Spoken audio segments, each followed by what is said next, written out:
ini penting, biodiesel itu penting karena ini akan menyerap CPO kita sebagai pasar CPO kita, tetapi kan B50 ini juga didukung oleh pungutan ekspor. Artinya B50 jalan itu mesti ada subsidi yang diberikan oleh pemerintah. Tadi misalnya untuk menyiapkan B50, pemerintah itu menaikkan pungutan ekspor 12,5%. Itu kan cukup tinggi ya, dan menekan harga TBS petani sawit. Itu sudah terjadi dari 2015. Nah, ini pemerintah kemudian harusnya itu melakukan evaluasi. Satu, apakah program B50 ini juga berkontribusi pada kesejahteraan petani sawit. Jadi kami di SPKS itu mencoba untuk mengecek perusahaan-perusahaan yang terlibat atau terkait dengan B50 atau dulu B35, B40, B45, sekarang B50, ternyata mereka tidak melakukan kemitraan secara langsung dengan petani-petani atau koperasi-koperasi. Kami mengecek di Riau misalnya, di 5 kabupaten, di Siak, di Kampar, kemudian Pelalawan, di Siak tadi ya, ada 4. Itu kami menemukan perusahaan-perusahaan itu tidak melakukan kemitraan. Artinya apa? Kalau misalnya itu tidak terjadi kemitraan, maka harga tandan buah segar itu, harga TBS itu sangat rendah di level petani, karena petani sawit itu mesti menjual sawitnya itu atau buah sawitnya itu ke tengkulak. Penadahnya begitu ya? Iya, penadah. Penadah. Pengepul lah kalau bisa. Ya, pengepul, ram ataupun inilah. Dan itu kami hitung-hitung ada kerugian petani di situ. Jadi ada kerugian sekitar 30% dari harga yang seharusnya diterima oleh petani. Lebih murah lah ya. Lebih murah. Lebih murah. Ya, itu yang seharusnya pemerintah juga memperhatikan itu, bahwa perusahaan-perusahaan yang mendapatkan subsidi biodiesel itu juga mesti memperhatikan petani-petani yang di bawah. Karena petani sawit itu tulang punggung sawit nasional juga. Karena tadi 40% menguasai kebun sawit ya. Nah, jadi sebagai informasi, subsidi biodiesel itu dari 2015 sampai sekarang itu 90% dari pungutan ekspor. Pungutan ekspor itu kira-kira sekitar 40 triliun sampai 50 triliun per tahun.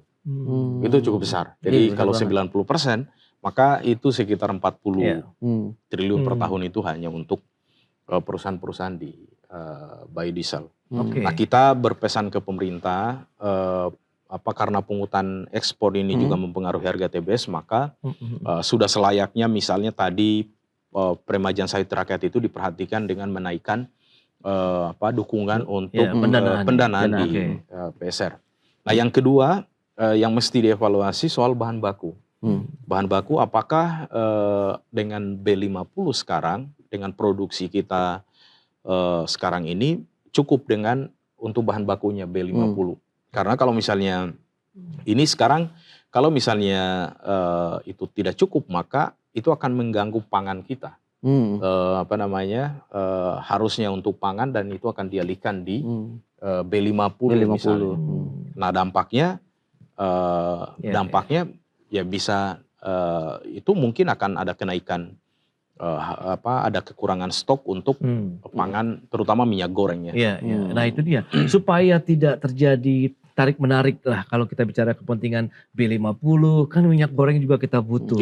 Nah, ini dari tingkat petani sendiri, apa sih yang dilihat begitu selama ini, tarikan yang kuat tuh ke arah mana? Apakah masih minyak goreng, atau memang dari sisi petani hanya menjual saja begitu TBS ke perusahaan, nanti perusahaan saja yang menentukan nih, akankah nanti diarahkan ke memang untuk B50 kah, atau mungkin dari untuk yang minyak gorengnya gitu? Kalau petani memang itu tidak tahu ya. Jadi TBS-nya itu kan hanya dijual di perusahaan mengolahnya, dan kemana CPO itu, apakah untuk minyak goreng ataupun untuk biodiesel, itu kita nggak tahu arahnya kemana ya. Tetapi sekarang ini tren untuk kebutuhan dalam negeri itu yang paling besar itu adalah biodiesel, program biodiesel, karena dari B20 sampai B50 itu cukup besar. Kalau minyak goreng kan hanya sekitar 3 juta sampai 4 juta ton ya per tahunnya. Tapi kalau biodiesel ini naik terus. Bahkan B50 itu bisa mencapai 19 juta ton tadi. Artinya sudah ada dorongan dari pemerintah, atau mungkin dari pemerintah daerah juga untuk mendorong petani lokal juga untuk meningkatkan produksinya itu sendiri ya. Kalau misalkan ini berjalan dengan baik, kira-kira harapan dari SPKS dengan tindakan atau kebijakan pemerintah untuk menekankan B50 sendiri dalam waktu dekat ini seperti apa, Mas Sabar? Ya, kalau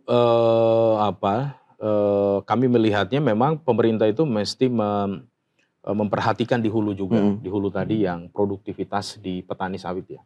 Jadi tidak hanya kebijakan di hilirnya dengan menaikkan misalnya dari B40 ke B50, tetapi pemerintah juga mesti memperhatikan hulu. Hulu misalnya tadi PSR itu mesti dipercepat di petani-petani sawit.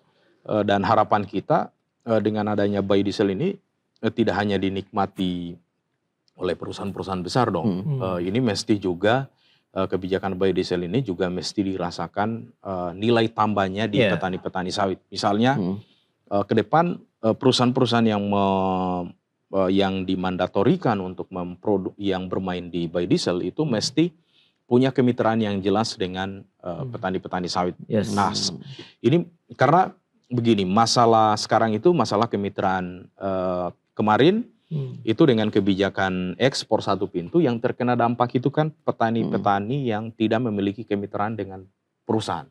Jadi yang hanya menjual sendiri-sendiri.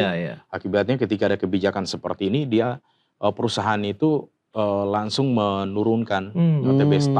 Mereka tidak punya MOU kemitraan yang mengikat antara perusahaan dengan koperasi ataupun seperti biasa ya petani. Sehingga memang momentumnya sekarang bahwa dengan B50 pemerintah punya alasan untuk kemudian mewajibkan perusahaan-perusahaan tadi untuk kemudian mempercepat proses kemitraan di Bentuk bawah. kemitraannya apa sih membedakan antara mitra petani dengan perusahaan dan dengan yang tidak bermitra sih? Nah, Pak Sabar pengen tahu nih. Ya, memang di petani sawit itu kan ada dua, memang secara umum ada dua ya. Secara umum ada petani plasma, ada petani swadaya. Jadi swadaya itu dia dari awal itu membuka lahan sendiri tanpa bantuan dari pemerintah, kemudian menanam sendiri, kemudian sudah menjadi kebun sawit, jualnya itu sendiri-sendiri juga. Meskipun di beberapa tempat misalnya mereka kemudian punya koperasi kelompok sendiri, tetapi mayoritas memang petani-petani swadaya ini tidak punya ikatan dengan perusahaan. Memang sekarang pemerintah itu punya punya peraturan Menteri Pertanian untuk mengatur penjualan TBS petani, baik itu petani plasma maupun petani swadaya. Tetapi yang menjadi PR sekarang kita itu adalah banyak daerah itu yang belum membuat peraturan gubernur untuk pembelian harga sawit untuk petani swadaya. Harusnya itu dilakukan. Kayak contoh misalnya Rio itu sudah punya harga kemitraan dan harga non kemitraan. Petani swadaya.